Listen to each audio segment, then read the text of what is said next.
Okay, hello everyone, and thank you all for joining today's webinar. We are here to talk about how Horizon, our modern software platform, is partnering with ST Microelectronics to simplify embedded development and cybersecurity compliance for the STM32MP2 platform in particular. So,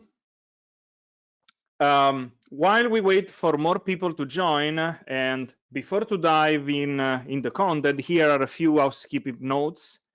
At the end of the session, we will have a Q&A. So if you have questions during the webinar, feel free to type them into the chat box. We will address them in the end. So also, if you encounter any technical issues, such as audio problem or whatever else, please use the chat box to let us know, and we will assist you as soon as possible.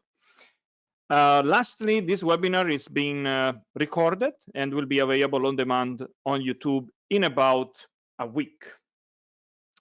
So, and with that, I think we can start. As you can see here in the slide, my name is Stefano Viola, and I am the Software Group Engineering Manager and Software Architect here in Toradex. Joining me today, Giuseppe Pagano and Corinna Bebin. Giuseppe is the STM32MPU FAE, and Corinna works as a technical marketing engineer in ST Microelectronics. Corinna and Giuseppe will join us later in the webinar to present a more hardware specific part covering the STM32MP2 product features. Okay, what we will cover today in this webinar. I will start with a general introduction about the Horizon project. Then Corinna will talk about the STM32MP2 portfolio and features. Then we will continue talking a bit more in specific about some of the Horizon features, just to prepare for what will be the live demo, where Giuseppe with me will help to show some of the feature of Horizon running on the STM32MP2 discovery board. And after the live demo, we will have the Q&A session all together, where we will try to answer all your questions. So what we do at Horizon, we are passionate about making embedded computing simple and accessible, especially on the software side. Our mission is to deliver a modern, streamlined platform for developing, deploying, and managing IoT embedded Linux devices. Horizon addresses most of the common challenges in embedded software development. Simplify development. We have a pre-built production-ready OS images, and containerized workflow let you go from prototype to production faster with less complexity. A robust IoT platform, we have a built-in feature like over-the-air updates, secure remote access, and cloud integration, means that don't have to maintain and build an infrastructure from scratch. Lower total cost of ownership, basically by reducing development time and simplifying the long-term maintenance and security, Horizon help you to save time, reduce risk, and so cut the life cycle cost. While Toradex ensure the hardware is robust and scalable, Horizon unlock its full potential with an open source, hardware agnostic, and flexible software stack.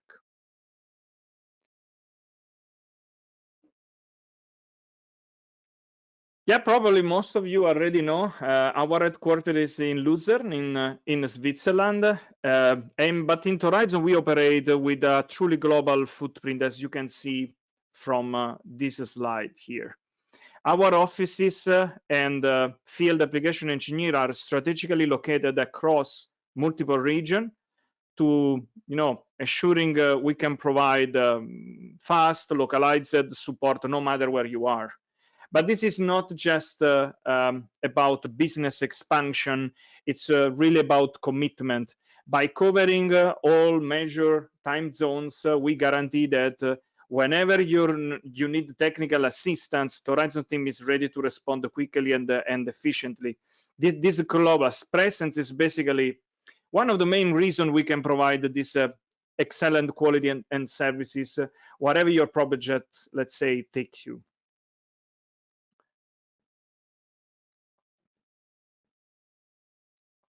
Horizon is designed to meet the demanding needs of modern embedded system across several critical industries. Those are the most important market that we usually cover with our solution. As you can see, industrial automation and robotics, healthcare, transportation, energy and renewables, and smart city. Across all this market, Horizon deliver the same advantages: faster development, let's say stronger security, and lower lifetime costs.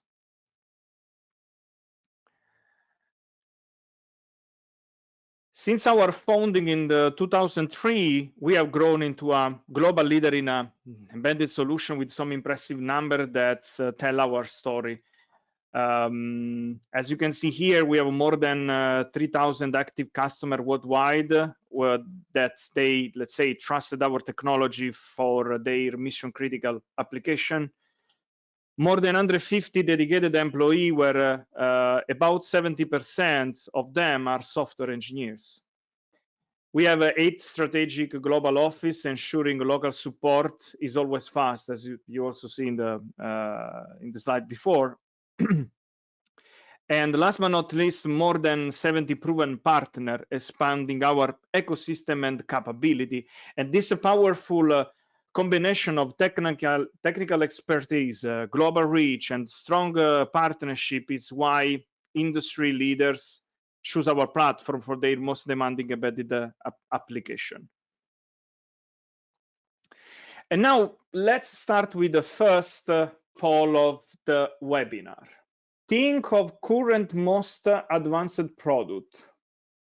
Which characteristic you would like to improve on it? Robustness, security, performance, connectivity. Let's see. Let's wait a few seconds to all of you all guys to vote. I see the vote popping up here. Yeah, let's wait a few more seconds. Okay, I think we can close the poll and show the results. Yeah, I mean, honestly, I was expecting. Seems that security is really the one that most of you is concerned that would like really to improve. So. And yeah, in this webinar, you will find for sure some information about how we can cover this on Horizon, but even on the hardware side with the ST Microelectronics solutions. Okay, now let's talk a bit about hardware. Corina from ST Microelectronics, as I announced at the beginning of the webinar, will share all the hardware details about the STM32MP2 platform. So Corina, the stage is yours. Yes, thank you, Stefano. Welcome. Okay, so I will present you the portfolio of our STM32MP2. Okay, so yeah, I will share more details about the STM32MP2 portfolio. So in this slide, you can see all our STM32 microprocessors, so the so-called STM32MP. You can see on the low end, we launched the STM32MP13. This is a Signal Cortex A7 running at 1 GHz. With a bit more performance going to mid-end, we have the MP15. Here it's a dual Cortex A7 running up to 800 MHz, but also having a Cortex M4 for real-time applications, for example, running at 209 MHz. And here we include the GPU and one internet. But what we're interested in today is more the family on the right, which are the STM32MP2. So here, the highest end is the MP25. It's already available. It's a dual Cortex A35 running at 1.5 gigahertz, also including a Cortex M33 at 400 megahertz. Here we support 32-bit DDR4, LPDDR4, and DDR3L. We include accelerators like a GPU, an NPU, also H.264 encoding and decoding, and 3 Ethernet, also with PCIe and USB 3. We derived this MP25 in an MP23. So here we have a little less rich feature set, but also a little lower cost. We still have the dual Cortex A35 and the Cortex M33. Here we support 16-bit DDR4, still having the GPU and NPU, but having only 2 Ethernet. And then in light blue, because it's in development, we have the MP21. So here it will be mid-end MP2, let's say. It's a single Cortex A35 and M33, the same one. So it's really based on the same architecture, but here we support the 16-bit DDR4, LPDDR4, DDR3L, 2 Ethernet, but not the hardware accelerators like GPU or NPU. So the goal here is really to have flexibility within the portfolio of microprocessors. As a general message of the microprocessors, the MP2 family has been designed so that we include quite rich and also robust set of features and of peripherals in order to target applications both on consumers but also industrial products. We have a 64-bit microprocessor, including advanced compute capabilities such as for AI, and also very strong security features, which I will detail a bit after. So why do I say it's robust for industrial applications? One of the things is that MP2 can operate for 10 years while being always on from -40 to 125 degrees. It's part of our 10-year longevity commitment, which is renewed every year. So we renew the 10 years every year. It's not only from the launch of the product. And we give you the flexibility to allocate the resources according to your requirements in between the different cores. So you can really split the task between the single or dual Cortex A35 or the M33. And again, it's all built with security in mind to keep your applications safe.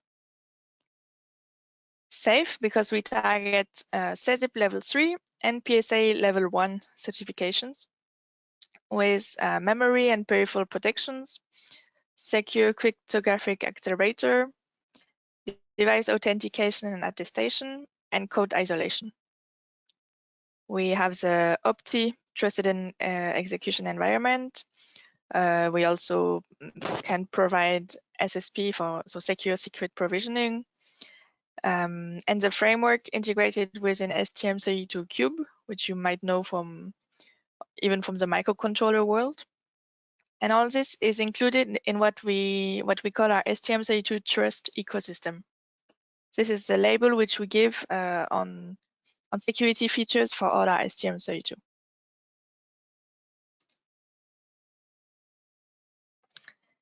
Okay, and we support or we provide OpenST-Linux distribution with long-term support. So we always have 2 versions in parallel with 5-year support by us, by ST. You can see here, when we launch a new version, we launch the new features and corrective support. And then when there is only corrective support in place, we can launch new OpenST-Linux versions, like here's a switch from V5 to to V6 in 2024. And when we have a new version, then on the older one, we only have corrective support. To detail it a bit more, I have this slide where you can see that during the first phase of a launch of OpenST Linux version, we have integration of new features and corrective support. This is always based on the LTS Yocto. It lasts for 1.5 years. And here we really add all new product introduction, new functionalities, corrections, of course, and we do major releases when needed, and we upstream this, of course. And then after this 1.5 years, during 2.5 years, we do corrective support. So in this time, another version has been launched, a newer one, but still we do corrections, we do minor releases, and still upstream it. And after this, for 1 year, to complete the 5 years, we have a vulnerability update. This means we support on vulnerabilities only. So we have ST drivers vulnerabilities, and particularly as per PCERT guidelines. So now it's your turn. I also have a question for you. So we can open the poll. My question is, which is the average lifetime of your products? So is it below 3 years? Is it from 3 to 5 years? Is it from 5 to 10 years? Or is it more than 10 years? This will be interesting to know if this long-term support and the support of 5-year rolling is interesting for you. Okay, I think we can go to the results. I can see the results. It seems that most of the, let's say, the answer are greater than 10 years. Then in second place is 5 to 10, but consider that 52% voted for greater than 10 years. Then only, then 40% 5 to 10. The other are just few that voted the 3 to 5 and less than 3 years. Oh. Okay, that's very interesting. So it means we made the right move when we extended this support to 5 years and still always having the new versions coming. Okay, so I can move on the presentation. Okay, so the goal of this slide is to show you the full lineup of the STM32 MP2. So you can see on the left the MP25, in the middle the MP23, and on the right the MP21. Each family is fully so pin-to-pin compatible within each family, but then also across the families, depending on the package that you use. So yeah, you can read by yourself, but basically we go from packages 8x8 up to 18x18, and we support 4 layers and 6 layers PCB. And the ecosystem and software is fully compatible in between all the STM32 MP2, so 21, 23, 25. Yeah. And in addition to the microprocessor, at ST we also have a lot of other products, such as analog products. So we have developed an ST PMIC as a companionship to the MP2. So we have 2 versions, the ST PMIC 25. This one has 7 buck DC-DC converters, 8 LDOs. It's ideal for MP25, MP23. And with this one, you can supply so the MP2, the DRAM flash, but also other peripherals, like if you use a USB or display. And then we have a lower, smaller version, which is a ST PMIC 2L. And this one has 3 buck, 7 LDOs, and provides the supplies for the MP2, the DRAM, and the flash. And it's compatible for all the MP2. So MP21, MP23, and MP25 without GPU. Okay, and so in order to support developments on our hardware, also with the ecosystem around, we work with partners. So for example, we support LVGL, Android, Qt, but also we work with Horizon, of course, and like you can see today, in order to support with a software ecosystem. So that's when I can hand over back to you, Stefano. Okay, so we covered the more hardware part, and now let's step into the more technical software part of the presentation. This slide here gives you an high-level overview of the entire Horizon platform and how it's interconnected. What you are seeing is the ecosystem around Horizon, and it's not just an open source operating system, but a complete suite designed to simplify the development, management, and maintenance of embedded Linux devices. On the left side, you will notice the developer persona.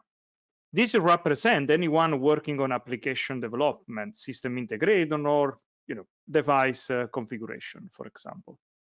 Horizon integrates seamlessly with tools like Visual Studio Code, where we develop internally an extension that help you to simplify the whole containers and application development workflow, and allow you also to easily use popular framework like Qt, LVGL, CodeSys, as you see in the list there, and many other ready templates.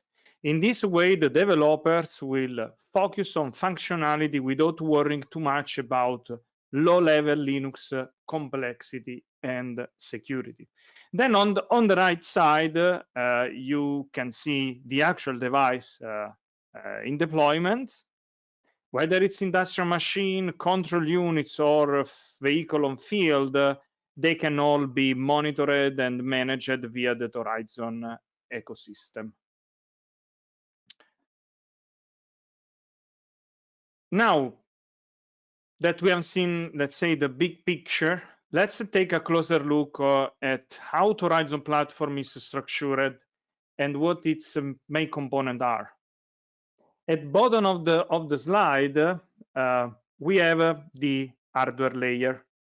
Horizon is an hardware agnostic operating system, supporting a wide range of platforms, including, of course, your own custom hardware made with STM32MP2, for example.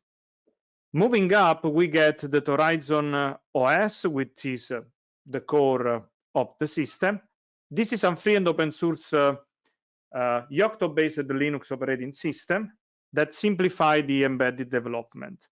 You can choose to build your solution using Docker and leveraging our ready Debian container, or you can still use traditional Yocto development. This really depends about your, let's say, experience level and project needs. But you can decide if you go for the container way or the standard Yocto way. But here is the key benefit. You don't need to be a Yocto expert. With containerization built in, Horizon allows you to deploy and manage your application using container, which make it far more accessible to traditional software developer and reduce the complexity significantly. So you don't need to deal with recipe. When you want to try, for example, a framework, you can, framework, I mean, for example, LVGL, you could just choose the application and install it. Then if you are not happy about whatever aspect about LVGL and you want to try another framework like Qt, you could quickly change to the other one without recompile, without rebuilding, just installing another container. Security and maintainability are also built into the architecture. For every Horizon OS build, we produce a software bill of material. So we do all vulnerability analysis and monitoring that will help you to achieve the highest security standard and compliance with regulation like the Cyber Resilience Act that probably most of you already know.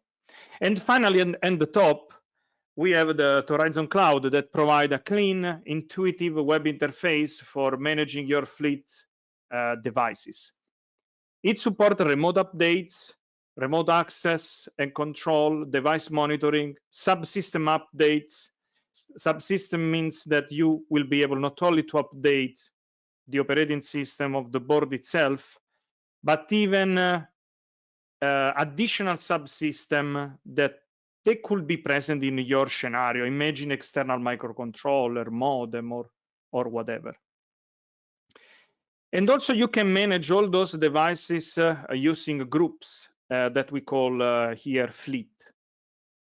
And are all those features are all also accessible via standard RESTful API. This means that if you already have a custom dashboard, if you already have, I don't know, a software dashboard, you can integrate the Horizon Cloud feature into it with minimal effort using our API. You are not forced to use our UI.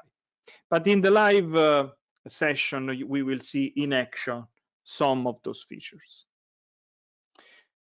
So at the end, as you can see, Horizon is able to provide really a full stack and development-friendly solution for your embedded device. Just a few remarks about the open source commitment. All the device side software is open source and publicly developed.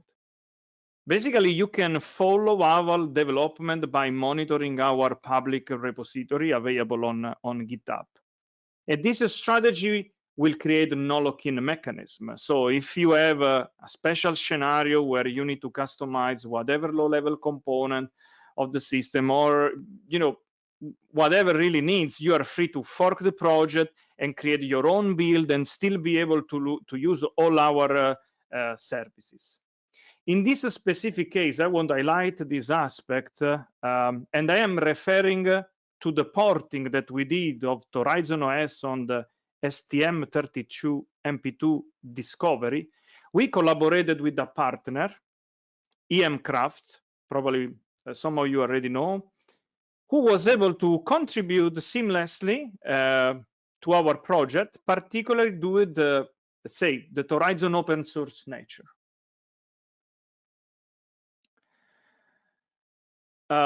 Yeah, before the last poll and then the demo, let me summarize how we can help you with Horizon in your product development and maintenance. First, as I just said, we can handle the porting and maintenance of Horizon OS for your custom-based STM32MP2 based designs. This means we set up automated builds, testing to ensure high quality, stable and reliable operating system release, so you can focus entirely on the application development. Second, CRA compliance and security become effortless. Every build includes a software bill of material, as I explained it before, and we continuously monitoring vulnerability. This means that if any OS level issue rise, we promptly notify you through our, let's say, cloud, and we generate an update ready for deployment across your fleet at your convenience. And finally, as I already highlighted even earlier, Horizon offers one of the most advanced over-the-air update system on the market. It's built using Optane, is an automotive grade standard, so it's not something custom that we created here in Toradex, but we are using a very well recognized standard. And this standard actually is even recognized as one of the most secure solutions for embedded system about over-the-air updates. And with that, let's move to the last poll, and then we will jump to the live demo. So what security feature implementation keep you up at night? Secure boot, data privacy, secure updates, application authentication. Let's wait a bit. I see many people voting. Let's wait a bit, few more seconds here. I already have an idea of what will be the result, but let's see. Just a few more seconds. Okay, I think we can stop the poll and show the results. Okay, that's very nice. I see secure update 48%, and then followed by secure boot 26. Yeah, let's highlight that secure boot will be a requirement even for Cyber Resilient Act, exactly like the secure update system. So yeah, I'm pretty happy to see these results, because this means that you need a solution like Torizon, and I am happy to talk with you in the future eventually. But yeah, let's go ahead and let's start with the demo. Let me switch in this overview. Probably, I mean, you should be able to see my screen. What do you see now here? Let me go on the dashboard. It's the UI of Torizon Cloud. And here is where we are able to manage the devices and do all the operation that I showed you during the presentation. For this specific demo, this specific live demo, we prepared two boards. One is here in my home. I will show you to the camera without hoping that I will not disconnect anything. One is here. This is the STM32 MP2. I'm here in Italy, in around close to Siena, close to Florence, for people that don't know where is Siena. Another board is it's in the hand of Giuseppe. Giuseppe is in Milan. Yes, as you can see. Another one. Just to Giuseppe prove that your board is remote, let's do this exercise, and I will even show one of the features of the platform. So let's go here to the fleet management. I grouped these two devices in one fleet. The board of Giuseppe is this one called Milan. Let's create a remote access session. So what I will do now, I will access the board of Giuseppe. I will turn on an LED just to convince you that what we are doing is real, and hopefully will work. Copy link. So I just now generated a remote access session. Let me grab my console now. I can paste the command here. Ask me the key. Okay, I am now in the board of Giuseppe. There is a script that will turn on the blue LED. Let's see if this works. Perfect. And as you can see, the LED it's turned off. Okay. So this is, for example, one of the feature that can allow you, in this case, just, I mean, this is really just a show now, you know, like turn on an LED, but this feature will become really useful when you need to debug something remotely. And for example, now I'm going to show you something a bit more realistic. Now I will install to the board of Giuseppe an application remotely. So what I do now, I will just open the log here. Probably I already have, I don't know, let me see. I already have probably in the, yeah. I already have here the command to track the logs. The idea is that I will run an update and we will see the logs coming, no? That the update is happening. Let me just go move a bit out of focus here, and let's show how to, let's say, set up an update. There are many ways that you can use to run an update. One is the we can call single device mode. This means I go to the device that I want to update. In this case, it's the device of Giuseppe. I click on initiate update. I can select the package and I can do the update. Another way to target an update is, for example, target a fleet update. Instead of targeting the single device, I can go here in my fleet list, and I can, for example, click on this update here. Now I'm targeting all the devices that are in that fleet called ST Microelectronics. So if now I select an application here and I go ahead, I will let's say set up an update for all the devices that are in the fleet. But now, for just time reason, let's just go to the single device one, and let's show the update to the device of Giuseppe. Let's select application, because I want to install an application that in this case is a container. As you can see here, the system allows you even to install an operating system updates that include updating, can be Linux kernel, device tree, root file system, can be whatever of those, let's say, components. And then we have even something dedicated for, let's say, update bootloaders. Let's go ahead. Let's select the package that I want to install. I already uploaded this on the cloud. It's a very basic web application that, let's say, provide you a simple file manager on a web interface. I mean, really, nothing really crazy. It's just to show the process and the flow. Okay, we can start immediately, or you can schedule it for eventually later. And then that's it. If I click now, initiate update. Okay, doesn't work because is already running this application, the device. Let's use another application. My packages. I don't know. I can add whatever other. Even this application is really specific for another hardware. Probably will not run. But let's try to deliver it, because my idea will be to show the log. Continue, starting, initiate update. Okay, now if I open here, let's see, we should see popping up the system with new messages about a new update is found, and the system should, yeah, here it's pulling basically all the needed for the application.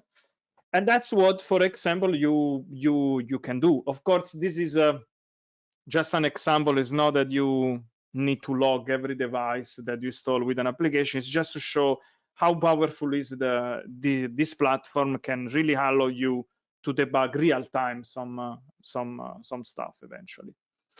But okay, I mean, we don't need really to finish here the installation. The idea, as I said, was to show you the concept. Let's just take a look to few more other features that are really cool. For example, if we go back to the device here, we can not only do a remote access session, as I already showed. We have this tab here that it's called metrics, because we have a basic system to report some metrics on the cloud. By default, we report as data like stuff, more hardware related stuff that are CPU temperature, memory, RAM memory, CPU load, but you could add whatever other metrics you want. Can be really whatever. This system, it's the intent to use of this system is allow you to have a way to monitoring something hardware related that can tell you if something is going wrong on the field. Because when we have a fleet, basically those data are basically all together, are aggregated. So what happened? That if imagine in this fleet there are 100 devices, if one of these devices is going up with the temperature because there is an anomaly or whatever, you will be able to spot here the device. And then you could also list it. Because if you click on this show outliers, it will show, I mean, now we have only 2 devices, so I have not much sense, to be honest. But let's imagine that here there were 100. You can order it by the one that is using the highest or the lowest value. No? In this way, can help this system help you to identify the guy that is going out of the range. So this is another system that you could use to keep your device on field always up and running and safe. Now, last things that I want to show, and then I think we can even jump in the Q&A session. Let's go back to the fleet and to the device, I want to just show you how also we show let's say, our work about the CVE monitoring and analysis, especially for Cyber Resilient Act. Meanwhile, the update failed, but this is what I was expecting, because I installed really an application that was for a robot, to be honest. It's really another application. Saying that, yeah, this is an example. Here is not exactly the image running on the ST Microelectronics, because we are still work in progress on that, but the way on how we show the data will be exactly the same. So as I said, we do recurrent monitoring and analysis about all the software packages that we are shipping in our, let's say, operating system. Specifically, this is the last quarterly release that we do. We usually have a quarterly cadence for what we call a quarterly release that are defined the stable release of our Horizon OS. And every quarter, we eventually publish the results about the vulnerability. But the monitoring is happen every night, because basically we have a nightly build set up in our system. So we are able to spot as soon as possible if there is something really dangerous, no, that we have that require attention. But however, this is how it looks a typical scan. As you can see, there are more than 800 vulnerability. But here in the pie chart, you can see how we classified those vulnerabilities. And as you can see, there are many classified as not affected. I mean, to classify those vulnerabilities, you have to go one by one and really, try to understand if a specific vulnerability will eventually impact your system or not. This is a work that we do here in Horizon. So this means that here, if we click, you can see even in detail, for every CVE that pop up after the scanning, there is one of our team that go in detail and try to understand if this vulnerability will really impact your system or not. And as you can see, we already cleaned up a lot of stuff for you. So if you basically start using our system, you will really, basically, you don't need to do anything here. You just have, you have just the work already done from us, and you can continue eventually be focused on the final application. But let me explain also another stuff about this. The way on how we provide this data. The way on how we provide this data, yeah, here you see the graphical, let's say, view, but you can download this kind of representation here. And we made available those data using this standard called the Cyclone DX. That is really a standard for the software bill of material, plus VEX. VEX is another standard that allows to merge into a software bill of material the vulnerability analysis. This means that the Cyclone DX take care about listing every packages available in your build, version, and etc. Whatever software bill of material system do. The VEX just merge for every package. If there is a vulnerability analysis assessment that you did, he merge in the data. It's a JSON at the end, and it's a standard. This means that imagine that you need to add other driver or other packages to the build. You don't really need to rescan everything from scratch, because you could start from these software bill of material and vulnerability analysis that we did as a starting point. Then you will need to analyze all the additional stuff that you will add in your system. So I think this is a pretty convenient and should really accelerate your, let's say, time to market and work about the topic. And okay, I think we can stop here. There are many other features. I suggest you really to go through our websites to check this. And before to go to the Q&A session, let me remind you that here we already have a landing page that you can follow. It's specific for the STM32MP2 discovery, where soon will be available a version of Horizon that you can just download and test it. Of course, you could always build from source. If you go in our on our repository, you could always build from source, but here you will find the binary version, and soon will be available. We are still concluding some last detail. Okay, guys, let's start the Q&A session. Let me just quickly look to the list of questions that we have here, because it seems that we received quite a lot of questions. So let me see. Okay. Let's start from this question. Are we supposed to rebase our kernel every 5 years? What are we supposed to do about product in the field? Then I think this was related when probably Corinna, you explained that you, I mean, your policy about release. I mean, Giuseppe, Giuseppe, no, Corinna, I can take this. Then I probably can add something about Horizon. Yes, thank you, Stefano. Thank you for your question. Yes, I can address this question because it is on my duty to work on the field supporting customers. So yes, now you don't have to rebase the kernel every 5 years. What we means is that slide is that we upload only for a limited period the fix for our BSP.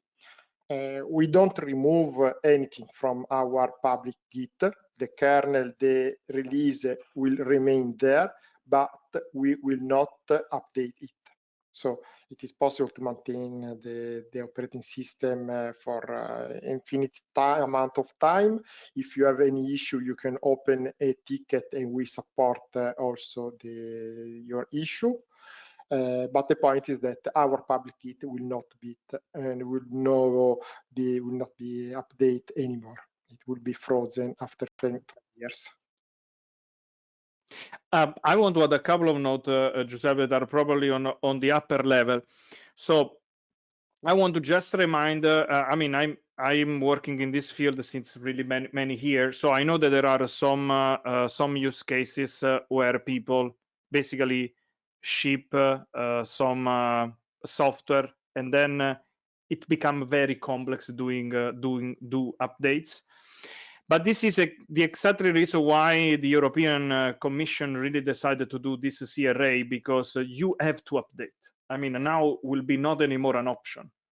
And this doesn't matter if the device is online, offline, because some people do confusion about it and say, yeah, but my device is offline, or my device is, doesn't matter where it, I mean, how, you know, is the setup, because even a full offline device, you have to update. This means that after 5 years, probably the kernel become obsolete. There could be that there are a vulnerability or whatever popping up. You have to move ahead. So after 5 years, you have to have a structure. Your software should be made in a way that you can address the needs of updating the, let's say, the software. And then you asked in the last part of the question, how we do with the device on field. It's easy. You should use an update system. Can be an online update system or an offline. In Horizon, for example, we support even the offline mode that you can put on a USB stick. An update, you can generate an update on a USB stick and then update it. But you have to address it. Oh yes, Stefano, we agree. We strongly suggest to update the system to be compliant with the CRA and to be sure that your system is always on the aligned with the most security level. Okay, yes, sure. Thank you. Let's go to another question. This looks a bit probably more for me. Did establishing an SSH connection to a device outside the local network require port forwarding behind the NAT? Can this be done without the involvement of an advanced user? So let me try to explain, because this is it's quite complex to explain how to work behind the scene, our remote access solution, but at the end, for the usage point of view, it's really easy. As I showed you in the demo, you don't need to do anything. It's not that I did a special setup to do, let's say, the SSH. The system will, the moment that you click on the initiate a new session, the system will basically set up, it's called the reverse SSH tunneling with one of our server, and then will provide you the command that you need to run or whatever Linux shell that support SSH. Then, of course, I know that there are, for example, some, especially company network, probably Giuseppe knows something about that. There are restrictions in company usually, where you can't use any port or whatever, but this is not really about our feature, no? It's about the setup where you run the command. But for us, we don't need to really do anything special. The device can be even behind the NAT, because on the device, when we initiate a session, it's not that there is an open port and we connect to the device. It's the opposite. It's the device that connects to a server, a trusted server, and then from your PC to go into this server that then is able to reach the device. So on the device side, the device can be under a mobile connection, under whatever. If the device is able to navigate to internet, you will be able to do this remote access session. Of course, as I said, it depends if where you run the SSH locally on your machine, you are in a network where all the ports are closed, then yeah, you need probably to tune a bit your configuration. But these things really does not require anything. About the improving the easy to use, this is our first step for this feature. We are already thinking on what could be the next one, because we are thinking to improve this. For example, we would like to have the possibility to open a shell on the web, because it's possible today doing this, and this will come. Because another stuff that looks obvious, but I think it's important to highlight, what you saw today is what is available today, but we are constantly developing and improving our cloud solution. Exactly how ST do with their products. Next year there will be more option, more easy to use things, 100% for sure. We really develop and release new things constantly. Okay, let's jump to another question here. So, is STM32MP2 pin-to-pin compatible with the MP1, STM32MP1? Okay, I will take also this. Yes, good question. Unfortunately, not. The response is no. It's not possible. There is no compatibility, pin-to-pin compatibility between MP1, STM32MP1, and STM32MP2 families. The reason is easy, because they are using different architecture. STM32MP1 is a 32-bit architecture, and it uses different DDR memory. STM32MP2 is 64-bit architecture. So there is a pin-to-pin compatibility between the two families, so all around MP2 or around MP1, but there is no hardware compatibility between the two families of product. We have the compatibility at the software level. So the BSP is the same. You can download the same OpenST Linux and build it for the 32-bit architecture or 64-bit architecture. But no, from another point of view, no, there is no compatibility. Okay, so we are 5 minutes left. So let's just take one last question here. So, what are the biggest differences between Horizon OS and OpenST Linux? So, Giuseppe, Stefano, do you want to share? Okay, I can start you, and then, or I mean, I can start. I will start from the OpenST Linux point of view. OpenST Linux point of view is the base system. So it is an operating system that allows you to test, to validate the hardware but this is not an operating system for the production. You cannot go in production in OpenST Linux because there is nothing on it. You need to add another layer on top of it. That can be your application, it can be Horizon if you want to have the feature that Horizon offers to you, so the possibility to give the update, the SBOM, for example. Our VSP is just something that allows you to validate the hardware and to adapt, customize your board for supporting the peripheral. But for sure, you need another layer. Stefan, you can add. I can just remark a couple of things. You know, for our point of view, from let's say the Horizon point of view, OpenST Linux is a building block. It's just the first brick for the wall, no? In this case, for this specific hardware, because it's what enable us to have the possibility to, as you say, to enable the hardware feature. It's where are defined all the machines about building the STM32 MP2 in this case, but could be even MP1. I mean, Horizon is something that we could run even on the MP1 if someone need. We could do it eventually. And then, as you say, there are layers.